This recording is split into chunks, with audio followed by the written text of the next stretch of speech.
আজ অনেক বছর পর গ্রামের সেই পুরনো স্কুলের সামনে দাঁড়িয়ে আছি। চারপাশে ঝরে পড়া পাতার শব্দ, দূরে শালিক পাখির ডাক, ভাঙাচোরা বারান্দা, জং ধরা টিনের ছাউনি, সবকিছু যেন নিঃশব্দে বলে দিচ্ছে কতটা সময় কেটে গেছে। অথচ এই জায়গাটাই ছিল আমাদের জীবনের প্রথম স্বপ্নের রাজ্য। বুকের ভেতর হঠাৎ করে কেমন হাহাকার করে উঠল, যেন আবারও ফিরে যেতে চাই সেই অমূল্য দিনগুলোতে, শৈশবে স্কুল জীবনের হাসি কান্নায় ভরা দিনগুলোতে। ভোরবেলায় মায়ের ডাকেই দিন শুরু হতো। তাড়াতাড়ি ওঠো বাবা, দেরি হইলে মাস্টার মশাই বকাবকি করবে। মুখ ধুয়ে ব্যাগে বই খাতা ভরে কাঁচা রাস্তা ধরে স্কুলের পথে রওনা দিতাম। গ্রামের সেই রাস্তা কখনো ছিল কাদা, কখনো শুকনো ধুলোয় ভরা। পথে দেখা দিত গরুর গাড়ি, হাঁস মুরগি আর নদীর পাড়ে খেলা করা ছেলেদের। আমার সঙ্গে থাকত 3 বন্ধু, সুদীপ্ত, আলমগীর আর মিতা। হাঁটতে হাঁটতে কখনো টুনটুন করে গান গাওয়া, কখনো আবার কারো টিফিন চুরি করার প্ল্যান, এসব নিয়েই আমাদের যাত্রা।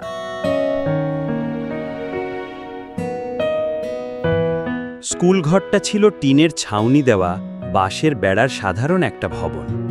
ভেতরে কাঠের বেঞ্চ, পুরনো ব্ল্যাকবোর্ড। ক্লাসরুমে ঢুকলেই নাকে আসত খড়ি আর কাঠের গন্ধ। আমাদের হরিপদ স্যার ছিলেন প্রধান শিক্ষক। বাইরে থেকে রুক্ষ মনে হলেও ভেতরে ছিলেন স্নেহ ভরা। অঙ্ক না পারলে রাগ করতেন, কিন্তু বুঝিয়ে না দিয়ে ছাড়তেন না। পরীক্ষার দিনে ভালো করলে মাথায় হাত বুলিয়ে দিতেন, সেই স্পর্শ আজও মনে আছে।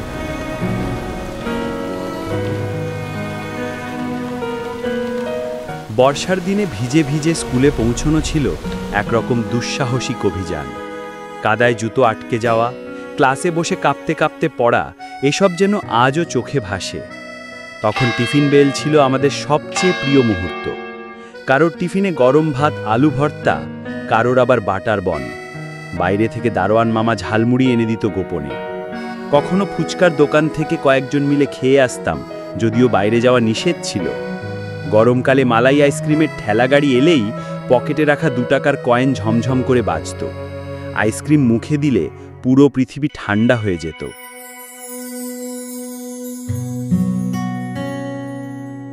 বন্ধুদের সাথে টিফিন ভাগাভাগি সেই আনন্দ আজকের দামি রেস্টুরেন্টেও নেই। আলমগীর সবসময় অর্ধেক রুটি আমার হাতে তুলে দিত।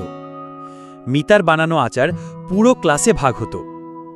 সেই খাবার ভাগাভাগি করে খাওয়ার আনন্দের সাথে আজকের দুনিয়ার কোনো বিলাসবহুল রেস্টুরেন্টের খাবারের তুলনা হয় না। ক্লাসে কলম ফাইট, কাটাকাটি খেলার ধুম লেগে থাকত।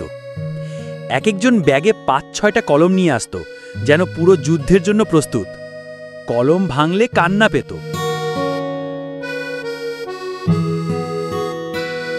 স্কুল মাঠটা ছিল আমাদের স্বপ্নের রাজ্য।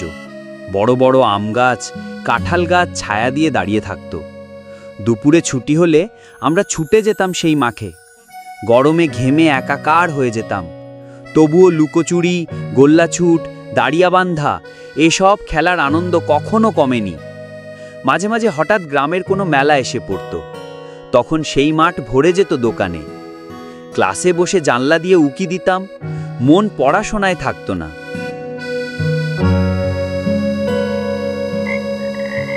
আলমগীর সব সময় দুষ্টুমি করত। একদিন তো সে ক্লাসে লুকিয়ে একটা ব্যাঙ নিয়ে এসেছিল। পুরো ক্লাস চিৎকারে ভরে উঠেছিল, আর মাস্টার মশাই রেগে গিয়ে তার কান মলে দিয়েছিলেন। তবুও আমাদের হাসি থামেনি।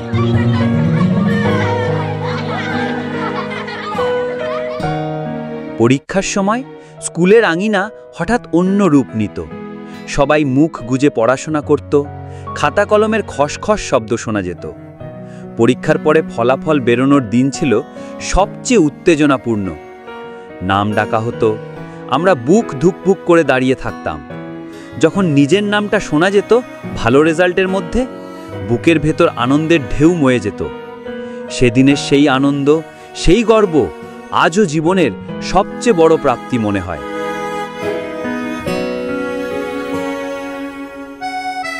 শীতকালের সকালগুলো ছিল আরও আলাদা। কুয়াশার চাদরে ঢেকে যেত চারপাশ। হাতে লাল পিঁপড়ে ধরা শালপাতার মোড়ানো নাস্তা নিয়ে হাঁটতে হাঁটতে স্কুলে যেতাম।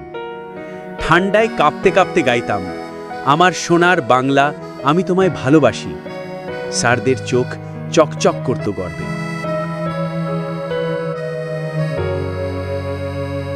আমাদের সাংস্কৃতিক অনুষ্ঠানও ভুলবার নয়। বর্ষবরণে আমরা নাচতাম, গাইতাম, নাটক করতাম। আমি একবার কৃষক চরিত্রে অভিনয় করেছিলাম, আর বন্ধুরা হাততালি দিয়ে উচ্ছ্বাস প্রকাশ করেছিল। সেই দিনগুলোর মঞ্চভীতি, সেই সরল আনন্দ আজকের শহুরে আভিজাত্যে খুঁজে পাওয়া যায় না। কিন্তু সময় কাউকেই ছেড়ে দেয় না। একে একে সবাই বড় হয়ে গেলাম। কেউ কলেজে চলে গেল, কেউ বা শহরে গিয়ে চাকরি নিল। আমি নিজেও একসময় শহরে গিয়ে পড়াশোনা আর কাজ নিয়ে ব্যস্ত হয়ে পড়লাম। স্কুলটা তখনও দাঁড়িয়ে ছিল, কিন্তু আমাদের দৌড়ঝাঁপ, আমাদের হাসি কান্না সব যেন ওর দেওয়ালে মিশে গিয়েছিল।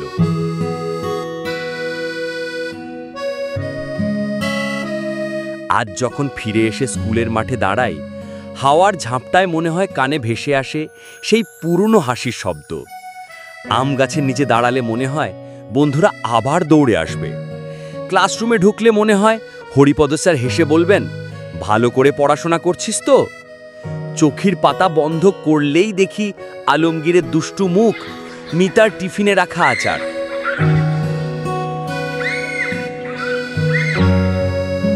কিন্তু বাস্তব ভীষণ কঠিন। আজ অনেকেই নেই। কেউ চলে গেছে বিদেশে, কেউ বা চিরদিনের জন্য হারিয়ে গেছে মৃত্যুর অন্ধকারে। তবু স্মৃতিগুলো রয়ে গেছে বুকের ভেতর এক অমলিন আলো হয়ে।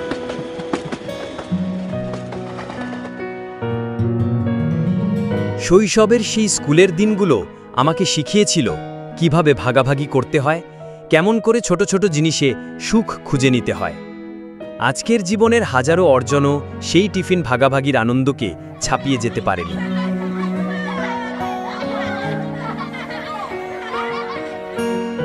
শেষ বিকেলের রোদ্দুরে দাঁড়িয়ে স্কুল ঘরের দিকে তাকিয়ে আমার চোখ ভিজে আসে। মনে হয় যদি একদিনের জন্য হলেও ফিরে যেতে পারতাম সেই দিনগুলোতে, যদি আবার কাদামাখা পায়ে দৌড়ে ঢুকতে পারতাম সেই টিনের ছাউনির নিচে, যদি আবার বন্ধুর টিফিনের অর্ধেকটা রুটি চুরি করে খেতে পারতাম, আবার চিৎকার চেঁচামেচি করে মাঠে খেলতে। সময়কে ফিরিয়ে আনা যায় না, কিন্তু স্মৃতি ওরা অমলিন। যতদিন বেঁচে থাকব ততদিন বুকে আলো হয়ে জ্বলবে সেই শৈশবের স্কুলের দিনগুলো। আপনাদের স্কুলের দিনগুলো কেমন ছিল আমাদের কমেন্টে জানাবেন। আর প্রতিনিয়ত এরকম শৈশবের স্মৃতিভরা গল্প পেতে আমাদের চ্যানেলটি সাবস্ক্রাইব করুন।